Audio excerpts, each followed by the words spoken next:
कन्हैया संसार में जितना भटकेंगे भटकते ही रहेंगे, इसलिए प्रभु से कहिए श्याम शरण में ले ले यही भाव रे, श्याम शरण में ले ले यही भाव रे।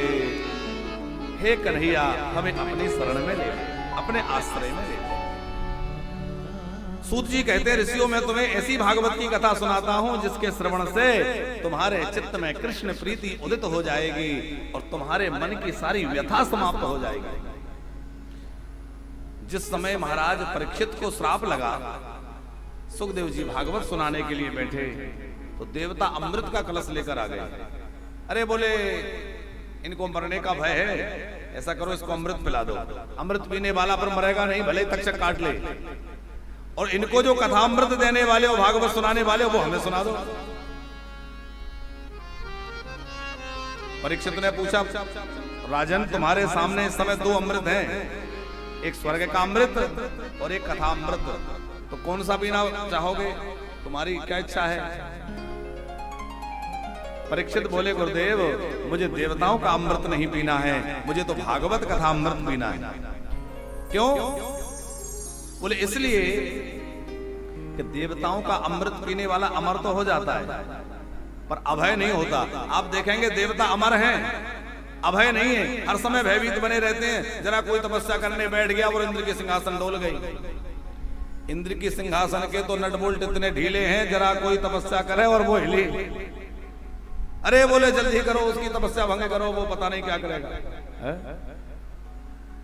तो इंद्र आदि जो देवता हैं उन्होंने अमृत पी रखा है तो अमर तो हैं लेकिन अभय नहीं है। दूसरी बात यह है कि स्वर्ग का अमृत पीने से स्वर्ग का वैभव और सुख तो मिल सकता है लेकिन गोविंद की प्राप्ति नहीं हो सकती है। भागवतामृत तो राधा रमण की प्राप्ति कराने वाला ग्रंथ है, ये तो भगवान से मिलाने वाला साधन है। तो हमें वो अमृत नहीं पीना जो संसार में डाले, बल्कि वो अमृत पीना है जो राधा रमण से जोड़ दे। संसार में यही दो अमृत हैं, एक कथामृत और एक नामामृत। भगवान का नाम वो भी अमृत है। परीक्षित का मोक्ष देख करके ब्रह्मा जी को तो बड़ा विस्मय हुआ था। अग्रवाल साहब, ब्रह्मा जी ने सप्तलोक में तराजू लगाई और तुलना करके देखी, समस्त साधनों को एक पल्ले पर रख दिया और दूसरे पल्ले पर भागवत जी को रख दिया। राज्यो मोक्षम यथा वीक्षो पुराधाता विस्मिता। ब्रह्मा जी विस्मित हो गए थे कि 7 दिन कथा सुनने से परीक्षित मोक्ष को प्राप्त हो गए, और नहीं तो जन्म जन्म मुनि जतन कराही अंतराम कही आवत नाही। तो उन्होंने विचार के तराजू पर, तराजू का मतलब ऐसा मत समझिए, देखो कुछ बातें उपमा दी जाती है, रूपक होता है। तराजू का मतलब ये नहीं है कि कोई बहुत बड़ा तराजू वहां बांध दिया होगा।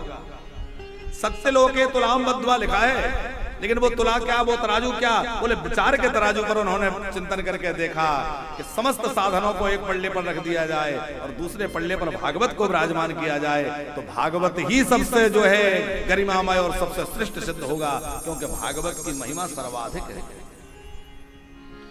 लघुन्यानि जातानि कौरवे नेदं महता तदा ऋषिगणा सर्वे विस्मयं परमं जयो। देवता विस्मय से भर गए कि भागवत का इतना बड़ा सामर्थ्य। अच्छा, हमें तो लगता है देवता इसीलिए अमृत का कलश लेके आए थे।